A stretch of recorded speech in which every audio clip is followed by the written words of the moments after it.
These are the final moments before Malcolm McKeown was shot dead in broad daylight. The man's body was found in a parked car behind the petrol station on Main Street in this quiet County Down village. Malcolm McKeown was shot 6 times at close range in his head and body. He was found slumped over in his car 2 hours later by 2 teenagers. My investigation is at an early stage and I'm keeping an open mind as to the motive for this murder. However, a strong line of inquiry is organised crime. The June 2019 murder of criminal kingpin Malcolm McKeown ended his gang's dominance over the drug trade in North Armagh, Northern Ireland. 25-year-old Jake O'Brien and 24-year-old Andrew Martin were jointly accused of the shooting, with detectives suggesting that the murder was connected to a long-standing feud between McKeown and another gang in the area. This is a quiet rural village, lots of children, lots of young families, and I know that children were in the vicinity at the time, and it has been deeply traumatising for the entire community. As it turned out, McKeown had been attempting to tax drug dealers connected to the firm, his biggest gangland competition in Greater Craigavon. After orchestrating McKeown's murder, the firm quickly moved in on his territory and fast became known to police as the dominant organized crime outfit in the region. The firm was rumored to be led by the son of a well-known provo from Lurgan, whose uncle was murdered by the UVF, and his top lieutenant, the son of a notorious LVF killer from Portadown. But the firm was not a paramilitary gang. The 50 men and women they worked with were both Catholic and Protestant, Republican and Loyalist. As long as you could make money, that's all that mattered. They relied on a violent reputation and faced little to no challenge from any paramilitary group with a presence in North Armagh. Months before they murdered Malcolm McKeown, the firm targeted prominent dissident Republican Colin Duffy in the early hours of Tuesday, February 23, 2019. 2 bullets were fired through the front window of Duffy's home in an attack police believed was connected to an incident earlier in the year involving Duffy's 19-year-old son, who would tragically pass months later in a car crash. Immediately following the 2019 attack on Colin Duffy, a member of the firm was seen on social media posing with a shotgun inside the Kilwilkie estate. Yet, despite this brash claim of responsibility, there would be no charges filed, nor any revenge attacks by dissident Republicans. In fact, around this time, the firm had begun cooperating with members of the new IRA. The European cartels, which the firm worked with, had been offering to sell them shipments of Semtex, an explosive used by the Provisionals to murder hundreds during the Troubles. However, the plot would be foiled when French police hacked the European and Crochat network being used to arrange the deal. While these dealings between the firm and the new IRA ultimately went nowhere, they would shatter the myth that dissident Republicans were at loggerheads with the gang, who had also been cooperating with members of the UVF and LVF in Greater Craigavon. Making money was all that mattered to the firm, a remarkably straightforward concept in the often politically complex criminal underworld that exists within Northern Ireland. The following year, on December 1st, 2020, 24-year-old Ryan Treanor was sent to the Enniskeane estate in Craigavon to pipe bomb the home of the mother of a drug dealer who owed the firm money. But as Treanor approached the home around 9:30 p.m., the pipe bomb detonated prematurely and exploded in his hand. Treanor, now missing 2 fingers and a thumb, screamed out in agony, calling for an ambulance while neighbors watched in horror. When police arrived on the scene, Treanor claimed he had lifted something plastic and it exploded.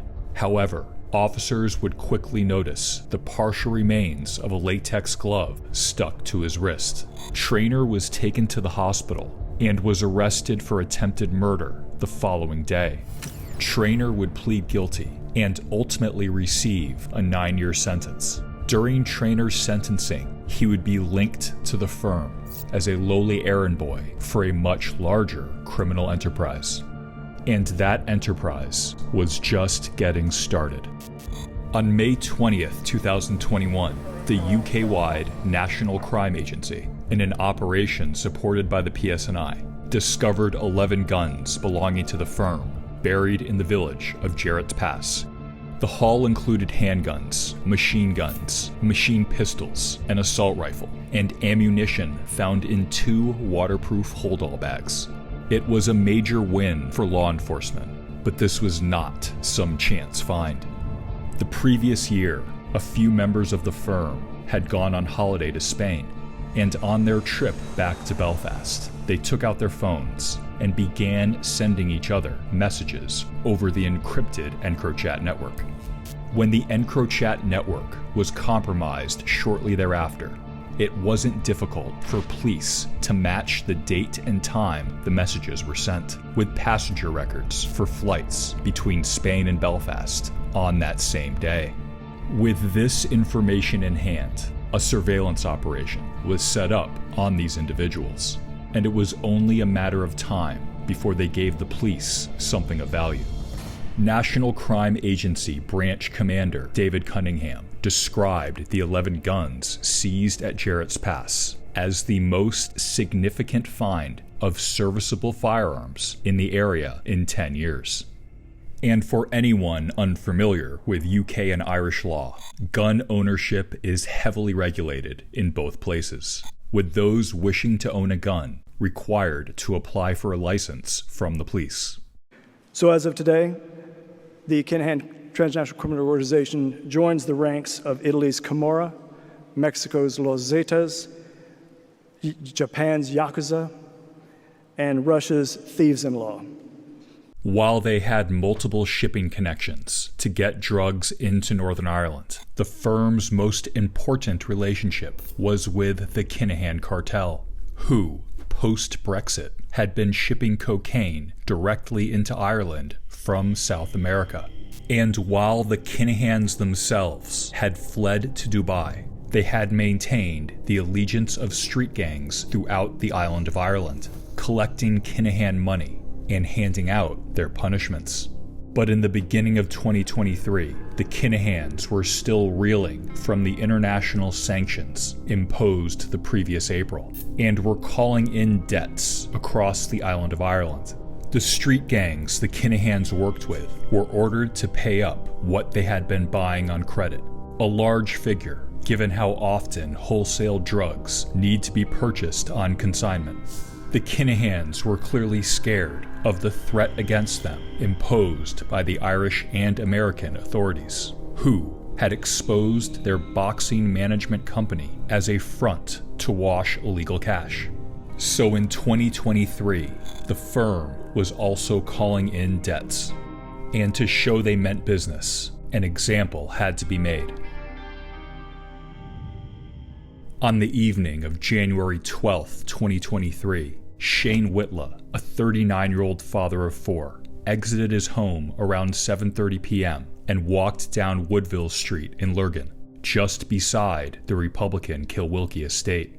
Whitla, a low-level criminal who had been in a row with members of the firm over a drug debt, moved in the direction of Lord Lurgan Park before turning down an alley just ahead of the park's entrance.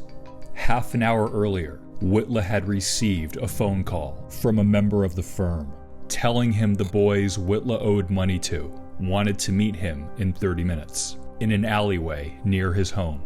This must have been a terrifying phone call for Whitla to receive. I don't know if his children were in the house that night, but if they were, it probably crossed Whitla's mind that he could be saying goodbye to them for the last time. However, given Whitla's willingness to enter the alley, I would suspect he probably anticipated a punishment beating or a kneecapping. But that's not what happened. 23 seconds after Whitla entered the alley, 2 men were seen on CCTV running out the way he came in. Shane Whitla had been shot twice, including once in the back, and was losing blood fast. So, in a last-ditch effort to find help, Whitla managed to drag himself out of the alley and into Lord Lurgan Park, where he collapsed and died. Shane Whitla was a 39-year-old father of 4. Police said today that he was shot a number of times. They described it as a totally senseless murder. Another murder had been committed by the firm, and another murder investigation was underway. On the 21st of January, 25-year-old Kevin Conway, 29-year-old Josh Cotter, and a now 27-year-old Jake O'Brien, on bail while awaiting trial for the murder of Malcolm McKeown, were jointly charged with the murder of Shane Whitla. All 3 men pled innocent. During bail hearings, it was the prosecution's case that Kevin Conway used a phone purchased by Jake O'Brien to ring Shane Whitla 4 times around 7 p.m. on January 12th, with instructions to come to the fateful alley. Police also believe CCTV footage shows O'Brien and Cotter following Whitla into the alley. Then, 23 seconds after that, they are believed to be the 2 men seen running away. And despite police objections, Josh Cotter, alleged by prosecution to be an active member of the firm, and his associate, Kevin Conway, were both granted bail. 27-year-old Jake O'Brien, listed as a professional dog sitter and allegedly the firm's most deadly hitman, was thankfully denied bail and remanded into custody, where he awaits both his first and second murder trials. Around the 14th of January, just days removed from Shane Whitla's murder, a young man took his own life inside the Kilwilkie estate. As it turned out, he had been feeling the pressure being applied to him by dealers connected to the firm, who had suddenly begun calling in debts that would have been considered insignificant a year before. The Kilwilkie estate, a historic provisional IRA stronghold that still retained dissident Republican elements, had had enough. And while in the past the firm had faced little community opposition, there was suddenly a shift in public mood. The estate had become angry about the drugs problem, and the PSNI's seeming disinterest in policing it within Kilwilkie, the power base of the firm's Catholic boss. So in the beginning of 2023, the Continuity and New IRA began holding meetings with a view of combining their strengths to tackle the firm, with the young man's suicide hardening the attitudes of many. So on the night of Saturday, January 21st, 2 armed men representing the Continuity IRA patrolled the streets of Kilwilkie in a bid to reassure the area that Republicans were still in control. In the weeks afterwards, resident-led anti-drug vigils were held, and in March, a drug disposal bin was installed in the Kilwilkie estate, where users could dispose of narcotics with no questions asked. However, given the high unlikelihood of a drug user or addict voluntarily throwing away what gets them high, and the recent showing of armed Continuity IRA men with the same anti-drug message just weeks earlier, the Kilwilkie drug bin may not just have been a chance for users to turn their lives around, but also a veiled threat to do so.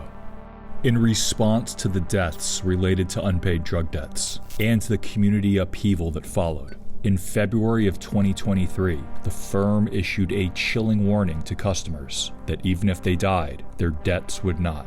The heartless reminder meant that in the event of another suicide or murder, the victim's grieving family would be ordered to pay unpaid drug bills, which had nothing to do with them.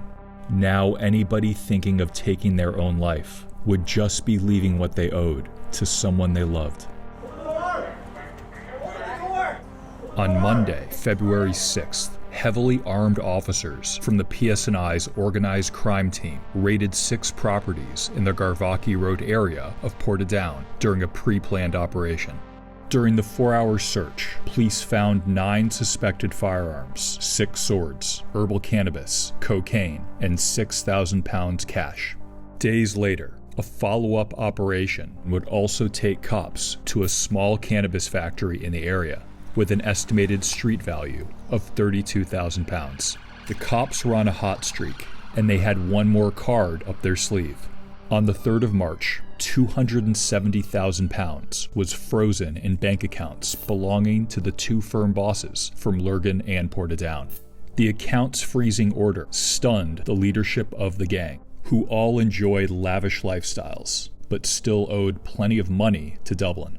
The PSNI was finally not just getting to the firm in the streets, but also at the bank. And now, to go with keeping the Kinahans happy, the firm's two bosses had to worry about keeping themselves out of prison. These people who are responsible for killing them have absolute blatant disregard for members of the public. So if you have information, I want you to come forward with it.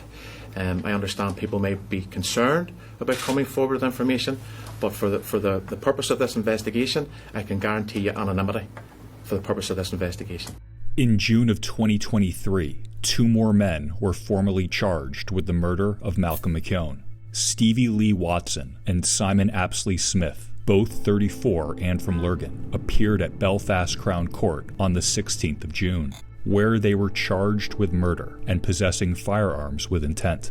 Watson's father, also named Stevie, is a convicted murderer who has been named by the Belfast Telegraph as a criminal enforcer for the firm.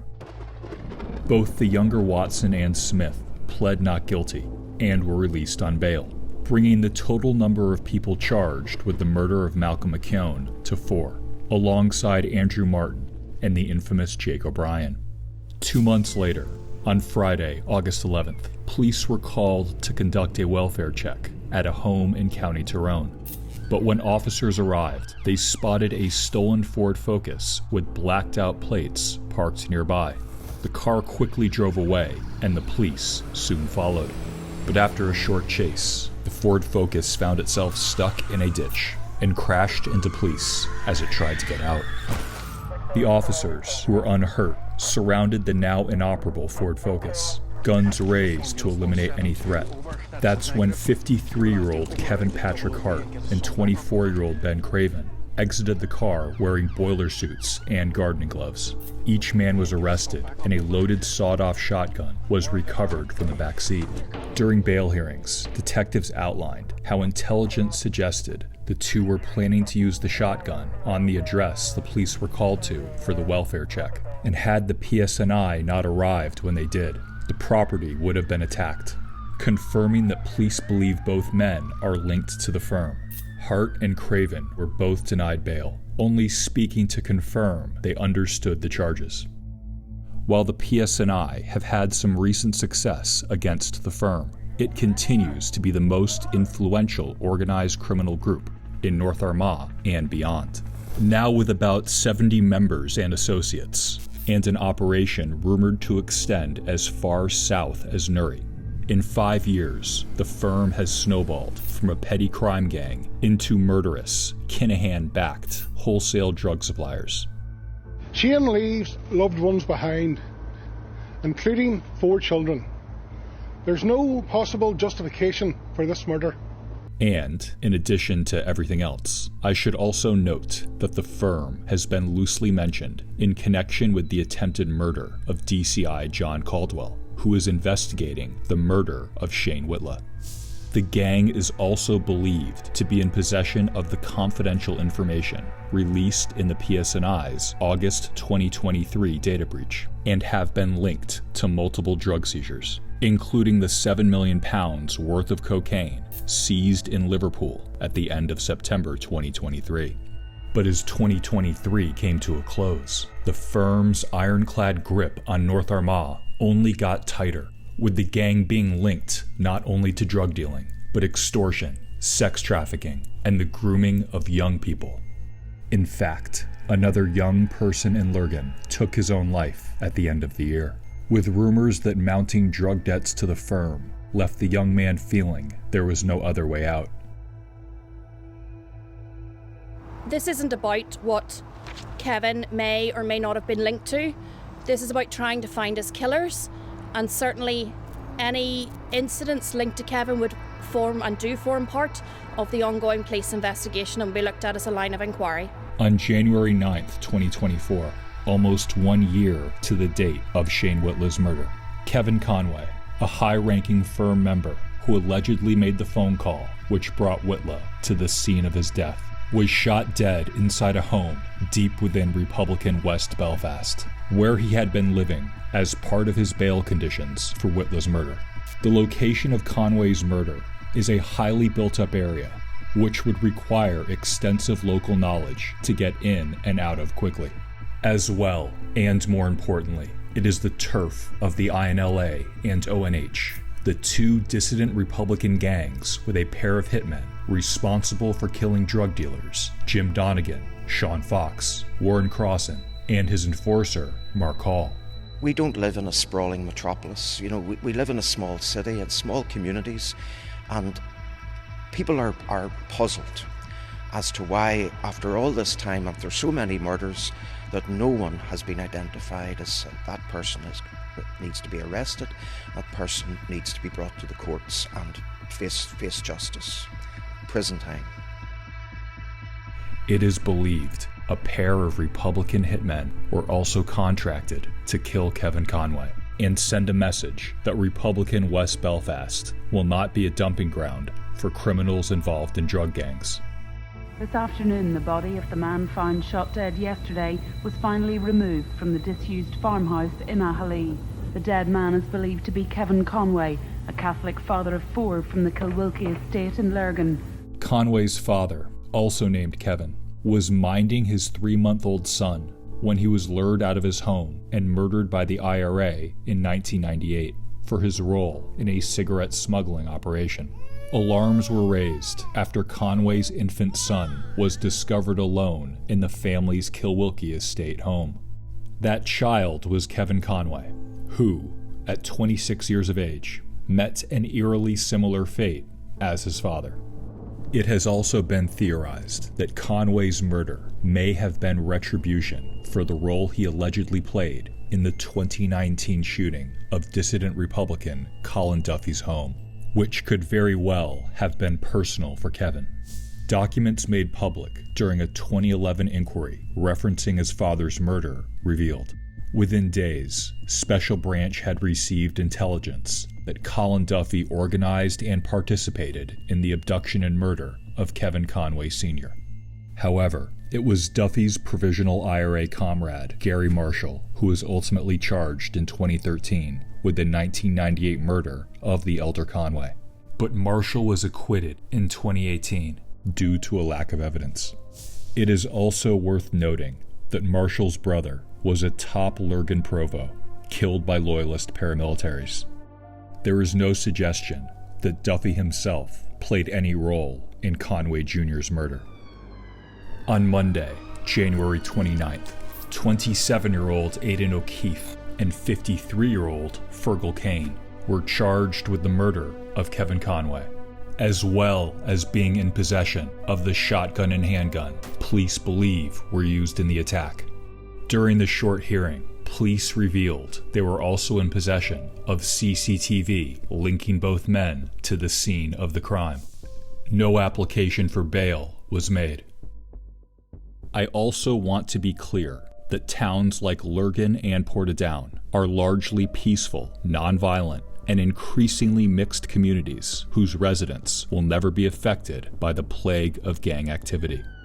But just around the corner, their neighbors are overdosing, taking their own lives, and resorting to crime to keep the cycle of addiction going.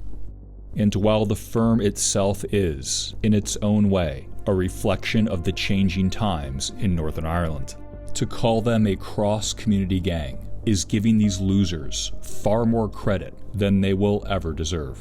People in both communities are worried for their children and continue to demand serious action be taken for their safety.